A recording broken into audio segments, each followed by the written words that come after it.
রাষ্ট্রদ্রোহের অভিযোগে গ্রেফতার হন চিন্ময় কৃষ্ণ দাস। ২রা জানুয়ারি ছিল এই মামলার শুনানি, কিন্তু চিন্ময় প্রভুর জামিনের আবেদন খারিজ হয়ে গেল। জামিনের আবেদন খারিজ করে দেন বিচারক সাইফুল ইসলাম।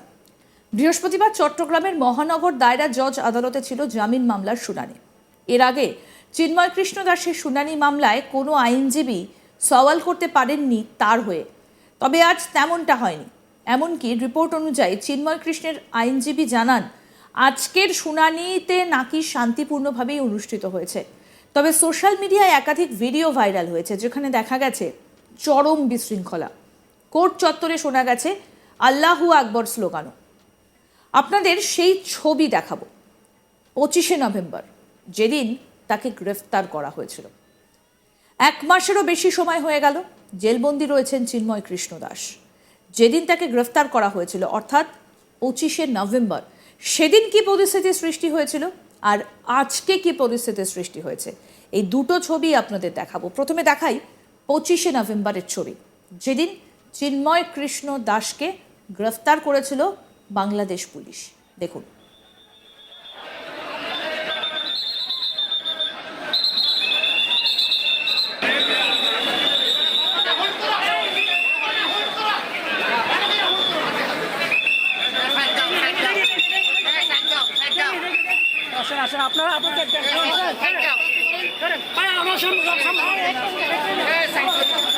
এই হচ্ছে গত 25শে নভেম্বর, যেদিন গ্রেফতার করা হয়েছিল চিন্ময় কৃষ্ণ প্রভুকে, এবং তারপর 1 মাসেরও বেশি সময় ধরে জেলবন্দি চিন্ময় কৃষ্ণ প্রভু। গোটা ডিসেম্বর মাসটা এভাবেই কেটে গিয়েছে। তারপর আজকে তার জামিন মঞ্জুর হয়নি। দেখুন, আজকে রীতিমতো আল্লাহু আকবর স্লোগান দেওয়া হয়েছে আদালত চত্বরে।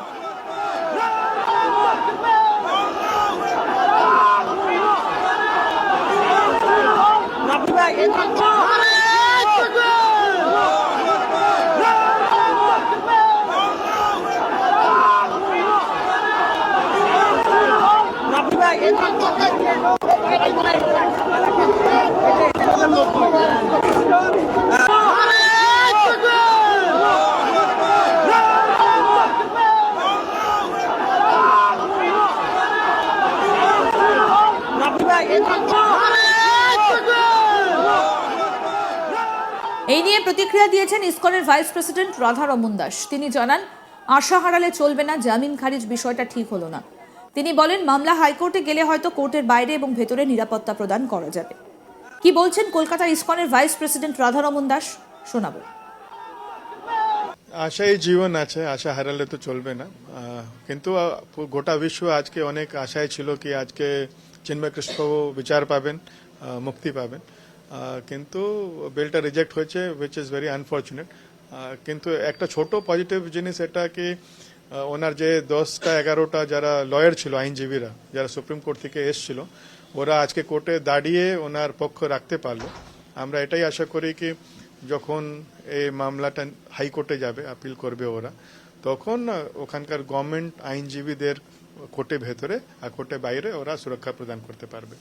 আমরা শুনলাম যে কোর্ট চত্বরের বাইরে বেল রিজেক্ট হওয়ার পর আল্লাহু আকবার চান্টিং হচ্ছে, সেখানে স্লোগান উঠছে। আমরা জানি কি যারা মাইনরিটিজ আছে, আমরা দেখছি চিত্র কি ওরা কিরকম ভয়ভীত আছে। এটা তো অ্যাকচুয়ালি দায়িত্ব আছে প্রশাসনে কি কোর্টে ভেতরে কিছু এরকম স্লোগান না দেওয়া হলেই ভালো হতো। কিন্তু আমি কি বলবো, অ্যাটলিস্ট আমরা আশা করি কি উচ্চ ন্যায়ালয়তে, হাইকোর্টে, সুপ্রিম কোর্টে উনি ভালোভাবে শুনানিটা হবে আর উনি তাড়াতাড়ি বেল পেয়ে যাবে। এই নিয়ে আমাদের প্রতিনিধি সুজয় ঘোষ কি প্রতিবেদন তুলে ধরেছেন, এবার সেটাও আপনাদের শোনাবো। দেখো, আজকে অপূর্ব ভট্টাচার্যের নেতৃত্বে যে 10 জন আইনজীবী আজকে চিন্ময় কৃষ্ণ দাসের পক্ষে সওয়াল করেছিলেন, ইতিমধ্যেই তারা বাংলাদেশ থেকে জানিয়েছে যেহেতু এটা নিম্ন আদালত, তারা এই ইস্যুতে তারা কিন্তু হাইকোর্টের উচ্চতর যে আদালত, সেই উচ্চতর আদালত হাইকোর্টের কিন্তু দ্বারস্থ হতে চলেছে। কিন্তু অন্যদিকে আমরা যেটা দেখলাম যে এই ইস্যুতে বলা যেতে পারে যে এ রাজ্যে কিন্তু এর একটা প্রভাব আমরা দেখেছিলাম। যে তুমি নিশ্চয়ই জানো যে বিরোধী দলনেতা শুভেন্দু অধিকারী এই ইস্যুতে একাধিক আন্দোলনে কিন্তু সামিল হয়েছিলেন এবং রবীন্দ্রনাথ ঘোষ তার যে আইনজীবী তিনিও যখন কোর্টে প্রথম যেদিনকে সওয়াল করতে গিয়েছিলেন তাকে কিভাবে সেখানে কোর্ট চত্বরের মধ্যেই তাকে মৌলবাদী সংগঠনরা তাকে কিভাবে তাকে আক্রমণ করার চেষ্টা করেছিলেন এবং পরে তাকে কিন্তু অন্তর্বর্তীকালীন সরকারের যে পুলিশ অফিসাররা তাকে কিন্তু একেবারে নিরাপত্তা দিয়ে কিন্তু কোর্ট চত্বর থেকে বাইরে বের করেছিল। এবং ইতিমধ্যেই এই রবীন্দ্রনাথ ঘোষ তিনি অনেক আগেই জানিয়েছিলেন তিনি অসুস্থতার কারণে তিনি কিন্তু এই মুহূর্তে কলকাতায় তার ছেলের বাড়িতে এসেছিলেন এবং তিনি গুরুতর এই মুহূর্তে আরও অসুস্থ হয়ে পড়েন চিকিৎসার কাজে এসে। তো তাকে এখন এসএসকেএম হাসপাতালের কার্ডিওলজি বিভাগে তিনি ভর্তি আছেন। অন্যদিকে এই ইস্যুতে যেহেতু তুমি নিশ্চয়ই জানো যে আজকে সনাতনী সংগঠন একাধিক যে সংগঠন তারা কিন্তু ইতিমধ্যেই বিশ্ব হিন্দু পরিষদ থেকে শুরু করে হিন্দু সংহতি, হিন্দু জাগরণ মঞ্চ তারা কিন্তু এই ইস্যুতে ফের তারা এ রাজ্যে কিন্তু একেবারে আন্দোলনের ঘোষণা করেছে।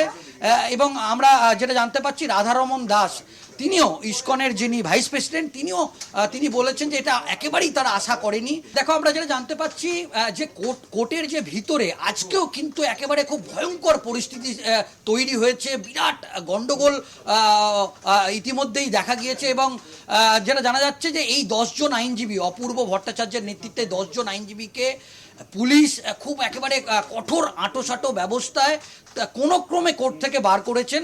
কিন্তু ইতিমধ্যেই এটা নিয়ে এখনই যেটা একটা আশঙ্কার প্রকাশ যেটা জানা যাচ্ছে যে তাদের ওপরও কিন্তু ফের আক্রমণ নেমে আসতে পারে। এবং সনাতনী সংসদ এটি একটি সংগঠন, তারা কিছুক্ষণের মধ্যে এই ইস্যুতে কলকাতা প্রেস ক্লাবে একটা সাংবাদিক বৈঠক করবেন এবং তাদের কিন্তু একটা ঘোষিত কর্মসূচি ছিল। যেটা জানা যাচ্ছে এই ইস্যুতে আমরা যেটা দেখতে পাচ্ছি যে আগামী দিনে কিন্তু গোটা রাজ্যে আমাদের এ রাজ্যে এবং গোটা বিভিন্ন জায়গায় এই সনাতনী বিভিন্ন সংগঠন তারা কিন্তু আজ থেকে ফের তারা কিন্তু এই ইস্যুতে রাস্তা নামতে চলেছে। দেখো ইতিমধ্যেই তুমি নিশ্চয়ই জানো যে তিনি চিকিৎসা করার জন্যই তার ছেলের কাছে এসেছিলেন, ভারতে এসেছিলেন, ব্যারাকপুরে তিনি ছিলেন। কিন্তু হঠাৎ করেই তার বুকে ব্যথা অনুভব করেন এবং হঠাৎ করেই তার শারীরিক অবস্থা কিন্তু অবনতি হয়, তাই তাকে তড়িঘড়ি এসএসকেএম হাসপাতালে ভর্তি করতে হয়।